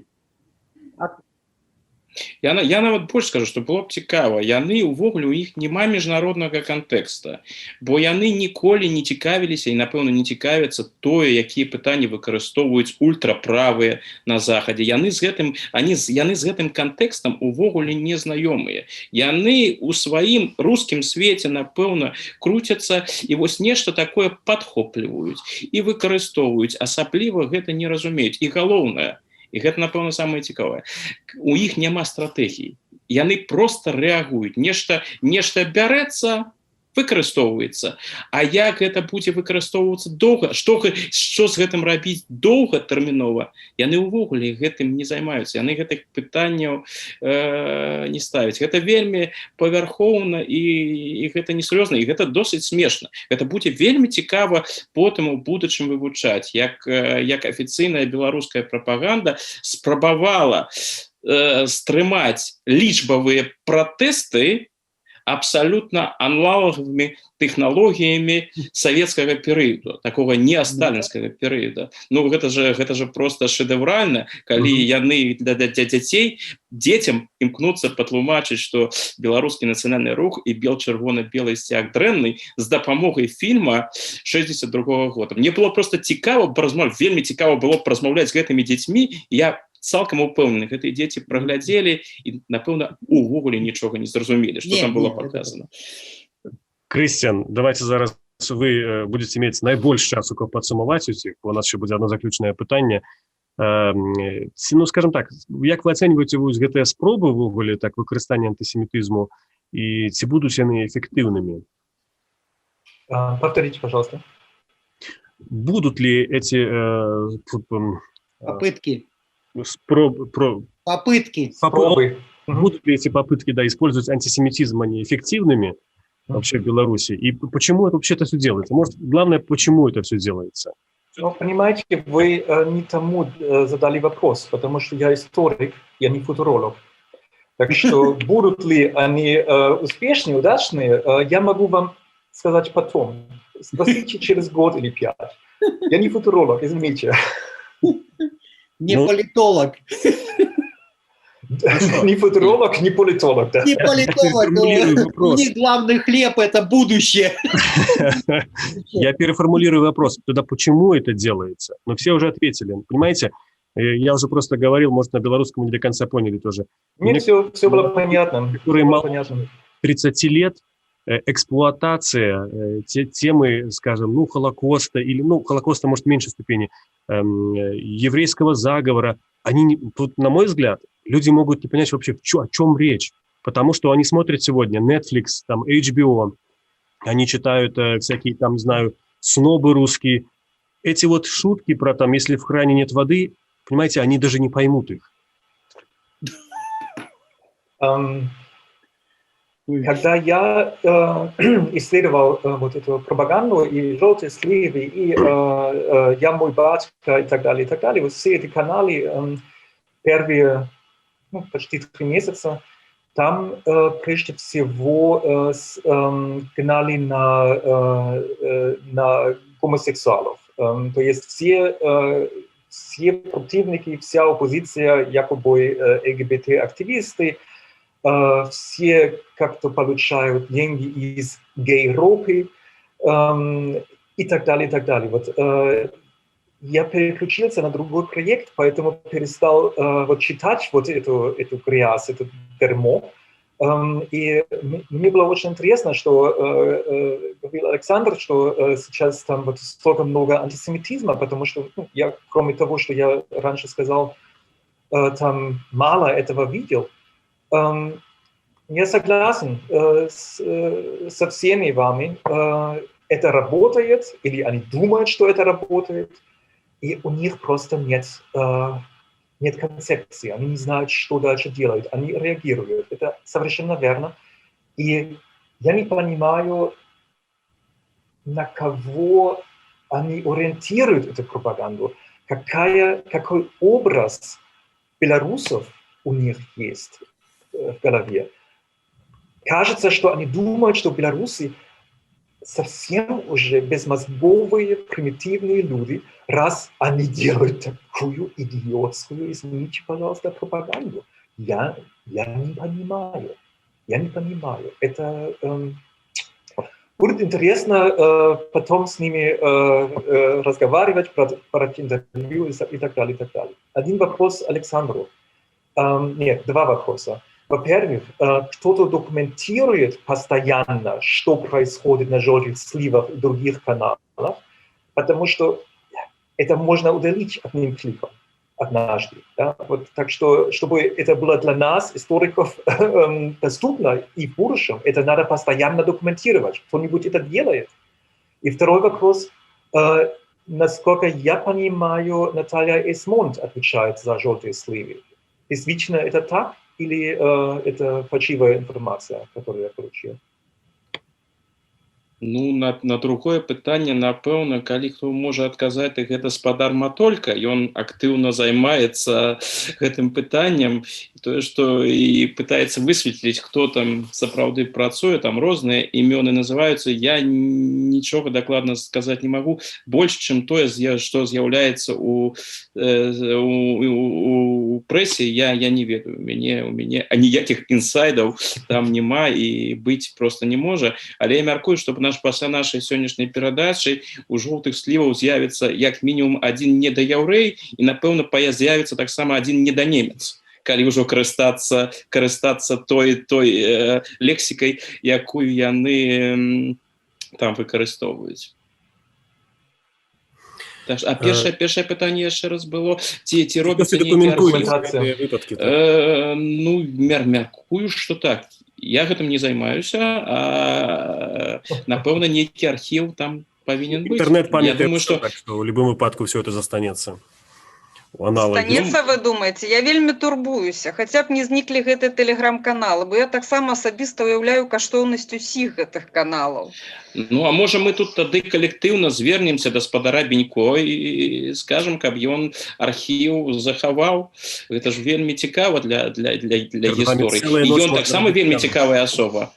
З ім паразмаўляць таксама было вельмі цікава. Патрэбна архівіраваць, я думаю, каналаў 100 цалкам, не менш. Калегі, калі дазволіце, каб нам гэтае пытанне яшчэ раз, я просто задам, вось мне цікава, як бы вы адказалі на гэтае пытанне. Ну, хай усе гэтыя міфы адпавядаюць рэчаіснасці. Ну, хай сапраўды спадарына Ціхановская мае яўрэйскае паходжанне. І хай бы большасць беларусаў пра гэта даведалася.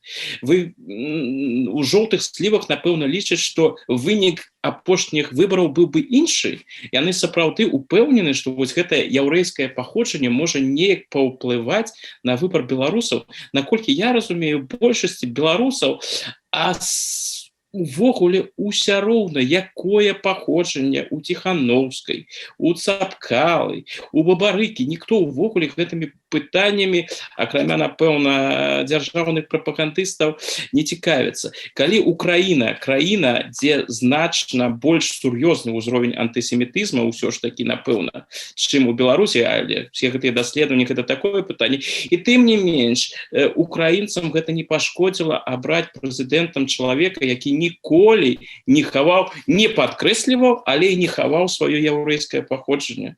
Няўжо ж на Беларусі было інакш. Але яны, напэўна, там лічаць, што гэта такая сапраўдная хіба, што беларусы, калі паглядзяць, калі яны даведаюцца і зразумеюць, што Максім Кац з'яўляецца яўрэем, ці мае яўрэйскае паходжанне, напэўна, лічаць яны, што большасць беларусаў скажа, ну ўсё, ну гэта Кац, гэта яўрэй, мы больш гэта ведаць не хочам, мы гэта больш не будзем глядзець і гэтак далей. Напэўна, яны так лічаць. Ну гэта досыць смешна.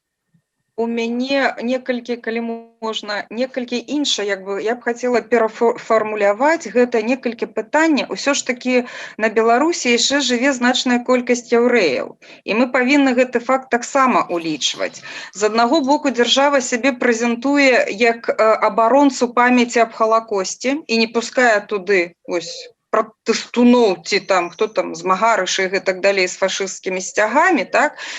З іншага боку, дзяржава, як мы ўжо высветлілі, як бы цярпіма ставіцца да таго, што ў дзяржаўных сродках масавай інфармацыі прысутнічае антысемітызм. Больш таго, все гэтыя сюжэты, што мы пералічылі, яны ёсць.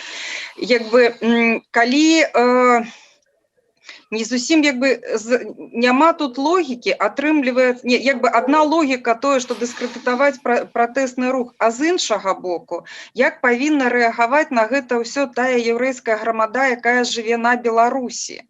Таму што іх, атрымліваецца, без іх увесь час уцягваюць ва ўсе гэтыя канфлікты. У той час, як яўрэйская грамада на Беларусі даволі слабая, так? Там з структурнага арганізацыйнага боку. З іншага боку, заўсёды знаходзіцца ў такім уязвімым стане. Але ім не даюць застацца ў баку. Іх вымушаюць, напэўна, рэагаваць. І мне падаецца, што ў самым складаным становішчы апынуліся яны. На белы сцяг на сваім балконе, яе за гэта штрафуюць. Грамадзяніна Ізраіля, спадара Фурмана, здаецца, так яго прозвішча, збіваюць на Акрэсціна. Якраз у нас з'явілася вчора інтэрв'ю з ім відэа на Ютубе таксама, зараз я яго парэкламую, які расказвае пра катаванне. Ну, яны таксама удзельнічаюць у гэтым. Але Шауль Хабабо, равін Бабруйска, звярнуўся да ўсіх з просьбай не ўцягваць, не палітызаваць. Незразумела, як, калі это грамадзяне Беларусі, калі не грамадзяне Беларусі. Спадар Андрэй, вы таксама падымалі руку. Давайте апошнюю рэпліку, і я одно пытанне караценькае для ўсіх, і мы будем завершаць дыскусію. Так, я задам пытанне моим коллегам. Вы памятаеце, што была інфармацыя, што каманда Russia Today працуе ў Менску. І таму я пачаў думаць пра тое, што калі яны дагэтуль працуюць, то гэты канал мае вельмі такія якасныя прапагандысцкія напрацоўкі і стратэгіі. Яны працуюць стратэгічна.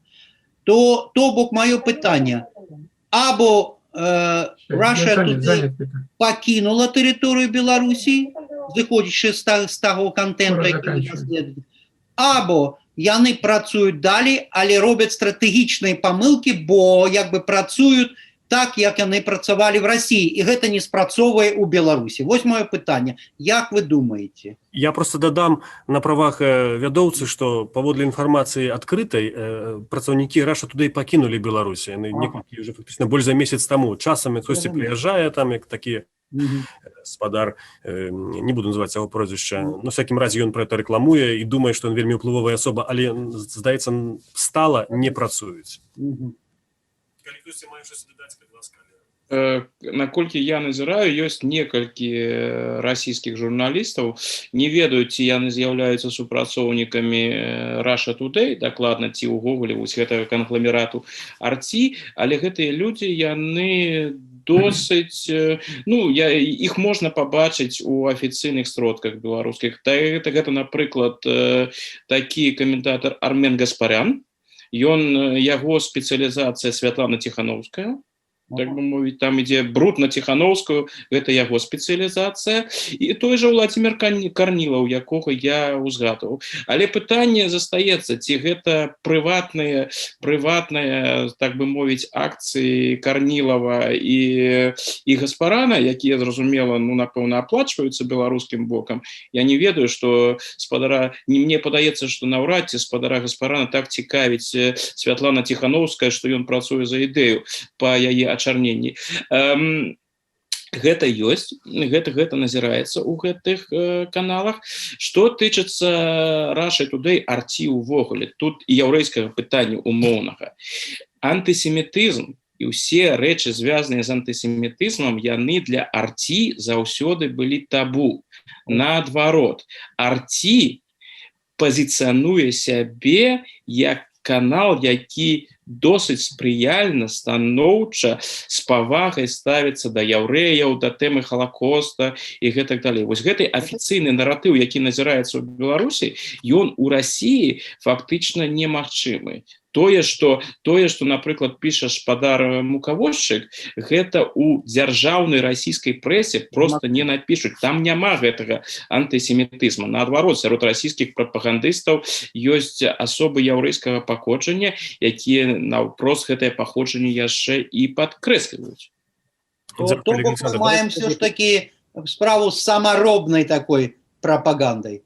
Правильно я вас зразумеў, спадар? Мне падаецца, што так. Я зрозумів. Дякую. Господарство. Апошняе пытанне да ўсіх, тут можна па хвіліне адказаць на яго. Гаспадар Леонид, мы говорим все-таки про некую идеальную ситуацию, что вот было бы з'являлася такой прищепкой, прививкой, я скажу по-руску для гаспадара Крысціна, от ситуации, калі любые гэтыя вось механізмы, там, не ведаю, выкарыстанне там холокоста, антисемітызма, яны б не давалі ніякага плёну. Што павінна адбыцца? Кампанія, ці гэта павінна быць індактрынацыя. Ну, калі сёння гэта выкарыстоўваецца, значыць, з разлікам на тое, што гэта будзе эфектыўна. А што трэба зрабіць дзеля таго, каб это ні ў якім выпадку не было эфектыўна, бо гэта все-таки перажытак мінулага, яшчэ да інфармацыйнага некага грамадства. Вы знаете, пока существует тоталитарное государство, пока существуют автократы, пока существуют империи, пока существуют любые государственные структуры, как их ни назовешь, но которые являются антиподом правового государства и демократического общества, этот фактор будет использоваться тем или иным образом. И наоборот, когда победит демократическое восприятие действительности, когда люди начнут отвечать за свои дела по закону, и из понятий человеческого общежития, тогда еврейский фактор, еврейская карта, она умрет сама собой. Незачем будет кого-то упрекать в чем-то, кого-то в чем-то обвинять, искать мальчиков для битья, вспоминать о протоколах сионских мудрецов, искать теорию заговора. Это просто исчезнет само собой, как туман. Понимаете? Так что я бы так ответил на вопрос. Дякую, гаспадар Крысцін, давайте до вас, тому що не здарма зараз да вас, тому що нямецкае грамадства ад часоў другой сусветнай вайны зрабіла просто каласальную працу над сабой, і гэта просто зусім іншае грамадства. Ну, гэта таксама, можа, вы з прыкладу гісторыі таксама свайго грамадства можете адказаць. Ну, понимаете, я еще хорошо помню, как в 80-е годы на тех, которые исследовали вопросы немецких преступлений, вот гнали как на предателей и так далее, и так далее. Вот, так что все не так золотисто, как сейчас кажется. И, например, есть еще один, не только один момент, наверное, вот, но есть одно очень большое преступление, которое вообще не часть немецкой культуры памяти, а это геноцид против советских военнопленных. Это по количеству вторая группа жертв нацизма после евреев. Это где-то 3,5 миллиона людей. Это очень много, и об этом никто не знает. И когда я с немцами говорю и спрашиваю, а вы знаете, что было 22 июня 1941 года? Ну, лето, наверное, говорят. Война против Советского Союза здесь просто не тема, и люди просто не знают. Так что колоссальная работа – это то, что немецкая правительственная пропаганда любит показывать. И да, у нас везде вот памятники и так далее, и так далее. Но я думаю, что геноцид евреев скрывать и отрицать уже невозможно было, но все остальное отрицали и скрывали, и бывшие нацисты заняли вот высокие должности, позиции в Германии. И все то, что мы сейчас видим, что все так либерально и прогрессивно, это все только это началось где-то в начале 90-х годов, и особенно вот эта выставка преступления Вермахта 94 года, это был такой поворотный пункт, вот, где вот, немецкое общество сильнее осозналось, что тогда произошло и что немцы делали. Но до сих пор очень много открытых вопросов, которые вот, немцы просто не трогают. И только недавно вышла первая книга, первое исследование о сексуальном насилии солдат Вермахта против женщин в Советском Союзе. Это была просто закрытая тема. насиловать, это да, это вот русские солдаты, вот это вот и все, да, вот, но немцы нет, такого не делали. Вот, типа, вот так, есть еще очень много, над которым надо здесь работать. Я не люблю эту идеализацию немецкой культуры капчи. Дякую вялікі. Ірина, калі ласка. Ось я ўжо казала вышэй, мне зараз падаецца, што тое, што як бы мы доўгі час ігнаравалі гісторыю ці гістарычную навуку, яна зараз моцна нам помсціць, і мы вымушаны вельмі хутка разабрацца з вельмі вялікай колькасцю тэмаў. Напэўна, шмат хто памятае, што ў 90-е гады нам было вельмі цікава Вялікае княства Літоўскае, так, хто мы, адкуль мы прыйшлі. Зараз нам неверагодна цікава якраз вось гэтыя ўсе тэмы звязаны з пераасэнсаваннем таталітарызмаў, так? З аднаго боку мы маем, што нам неабходна разабрацца з вельмі заідэалагізаванай гісторыяй Вялікай Айчыннай вайны ці Другой сусветнай, так? З іншага боку, аказалася, што нам вельмі не хапае ведаў пра перыяд, напрыклад, сталінізма ці пра савецкі перыяд. Мы ведаем, які магутны запыт зараз ад лакальных вось гэтых ініцыятыў на дваравыя лекцыі па перыяду, напрыклад, сталінізму, так? За гэтыя колькі 4 месяцы мне падаецца, што столькі было напісана артыкулаў па гісторыі, столькі было знята розных там ролікаў, перадач для Ютьюба і пра флаг, і пра сталінізм, і пра што заўгодна. Попыт зараз на гэтыя тэмы проста неверагодны. І мне, як гісторыку, вельмі цікава за гэтым назіраць. Андрей, у Швецыі таксама пасля вайны, не ведаю, ці была траўма, але прынамсі досвед падчас вайны нацысцкі все-таки быў, так? Але яны таксама, як грамадства, вельмі адкрытае, і гэта таксама нейкі шлях грамадства прайшло гэта, і, ну, бадай сёння, відаць, не ведаю, можа вы скажаце, ці антысемітызм, выкарыстанне такіх клішэй, ці навогуле там яшчэ працуюць, а калі не працуюць, чаму? Бо гэта таксама прыклад для Беларусі. Я бы так сказал, я бы пачаў з той думкі, што Крыстиан сказал, што як бы шмат зроблена, але ёсць што рабіць. І гэта так. Працэс памяці, гэта працэс, які ён не заканчваецца. Мы мусім заўжды звяртацца да мінулага, каб больш ясна разумець сучасную. То есть для меня, напрыклад, як не немца, як чалавек, які не жыве в Нямецчыны, іх прагрэс ад нацысцкага грамадства, я падкрэслю, не дзяржавы, а грамадства, якое было нацыяналізировано зверху да низу в 30-х годах.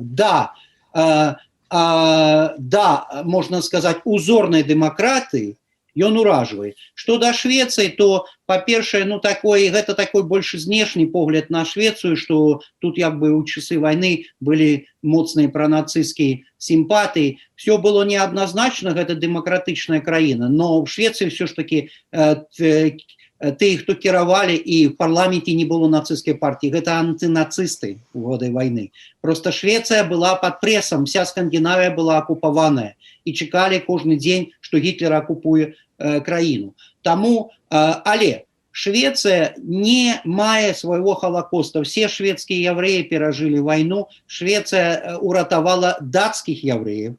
Швеция, миссия Фольке Бернадота выцягнула яўрэяў з лагероў нямецкіх в 45 годзе. Але у Швеции, я спадзяюся, у наступным годзе адчыніцца музей Халакоста.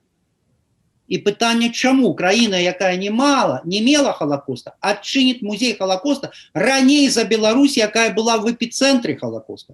Бо гэта важная памяць. Гэта памяць пра тое, як людзі, паслухаўшы таталітарную дзяржаву, пачынаюць забіваць сваіх суседзяў. Пра гэта трэба казаць. То бок гэта філасофская праблема, на якой, між іншым, будуецца канцэпцыя правоў чалавека еўрапейскага звязу. Правы чалавека в Европе, мы паважаем усе правы усіх людзей, якія не парушаюць закон. Незалежна ад колера скуры, незалежна ад прозвішча, гэта правая дзяржава. Таму у Швецыі як бы ёсць разуменне, што гэта супер важна для нашего грамадства. Таму гэта як бы працэс, які будзе працягвацца і працягвацца. І, конечно, і все палітыкі грамадства кажуць, што антысемітізм гэта ён недапушчальны, як і антыцыганізм, як і все гэты анты, якія, як сказаць, шальмуюць нейкія групы ў грамадстве. Гэта недапушчальна, бо гэта супраць правовой дзяржавы і супраць правоў чалавека. Дзякуй, Андрэй. Александр, вам заключнае слово. Да жніўня гэтага года я быў фактычна выключна гісторыкам.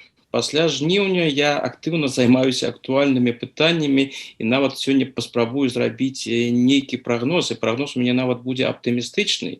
І калі яўрэйскі гісторык беларускага паходжання ці выхадзец з Беларусі робіць аптымістычны прагноз, то гэта ўжо адзін і гэты факт падкрэслівае, што беларусы сапраўды неверагодныя.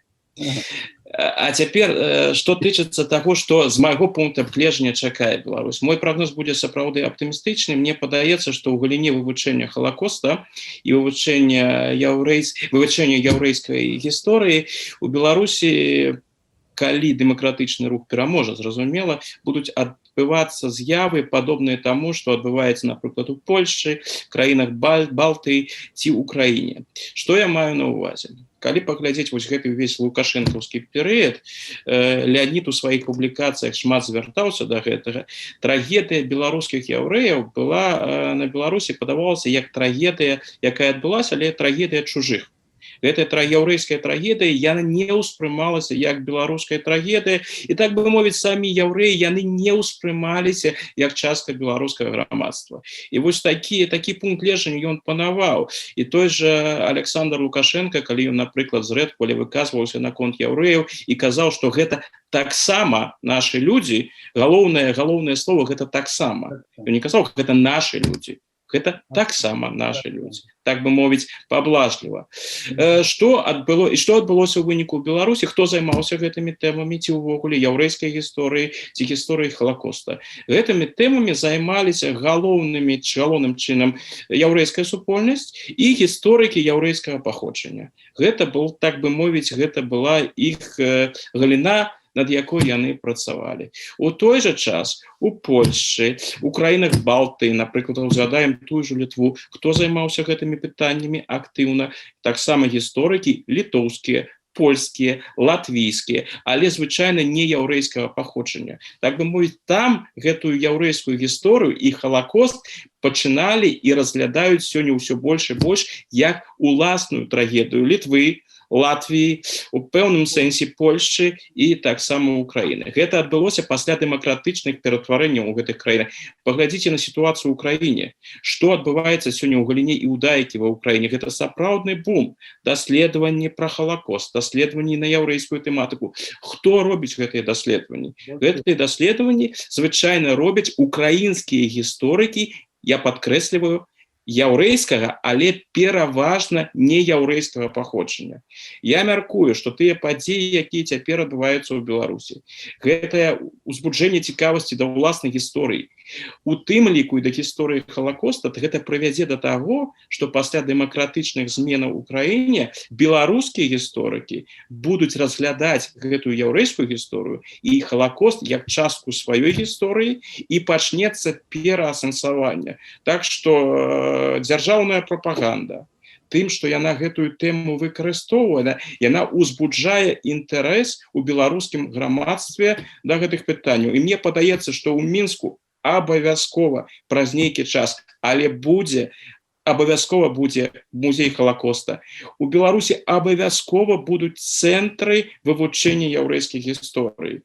Так бы мовіць, беларускае грамадства, як мне падаецца, паступова саспела да гэтага, і таму мне падаецца, калі адбудуцца дэмакратычныя пераўтварэнні, і беларуская гістарыяграфія, да і ўсё грамадства уключыцца ў еўрапейскі працэс. Так што вось мой такі досыць позитивно. Я вот сам уражены, наколькі позитивным напрыканцы атрымаўся мой прогноз. Если вы уже стали футурологом, да? Так. Але я рызыкую сваёй рэпутацыяй, калі сапраўды праз нейкі год, ці праз 2, ці праз 3 нехта прагледзіць нашы фільмы. Ну, яны скажуць, вось такі наіўны чалавек, які там шмат лухты рознай распавядаў. Тогда, что мы не олигархи с тобой, Александр, бо пералічылі б грошы и открыли за 2 тыдні музей. Дмитрий, если Гэта павінна быць не справа олігархаў, гэта павінна стаць справай беларускай дзяржавы. Так, вось тое, што в Украіне, між іншым, кажуць яны пра Бабі Яр, пра музей, яны кажуць, гэта справа грамадства.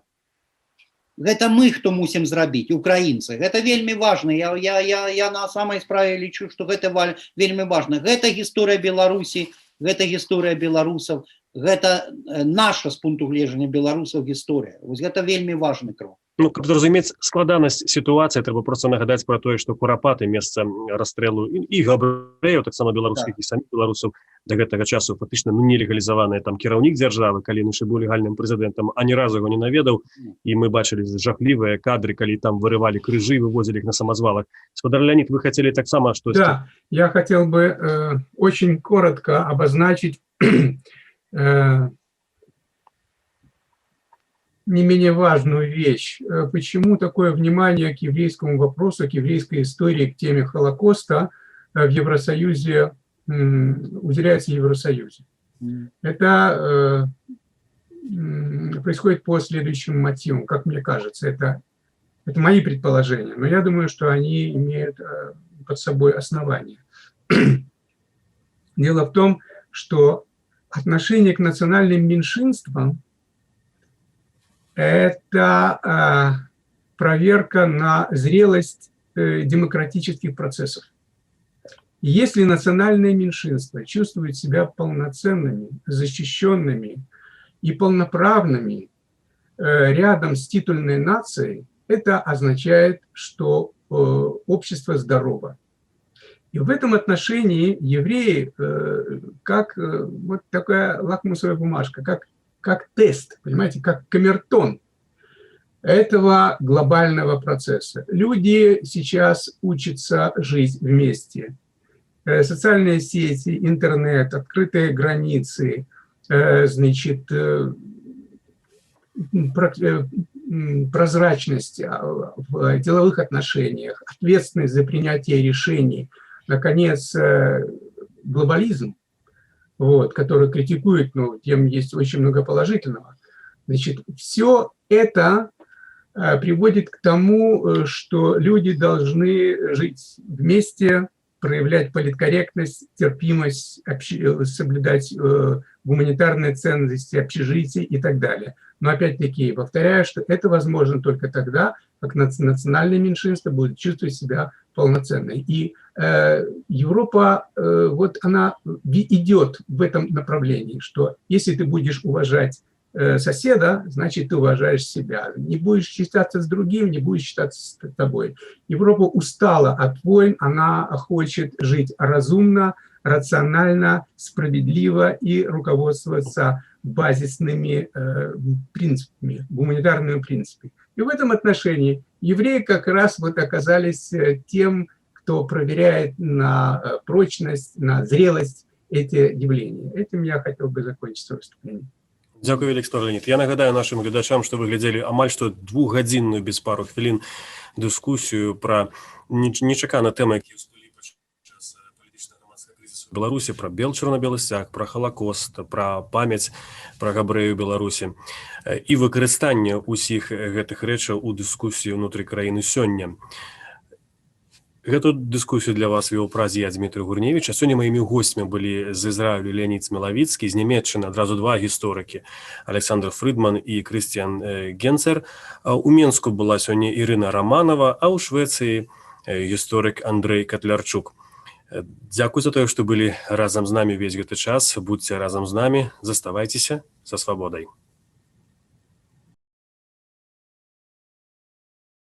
Хочаце ведаць, што адбываецца? Апошнія навіны, жывыя трансляцыі, відэа, фота. Пастаўце на мабільны тэлефон нашу аплікацыю.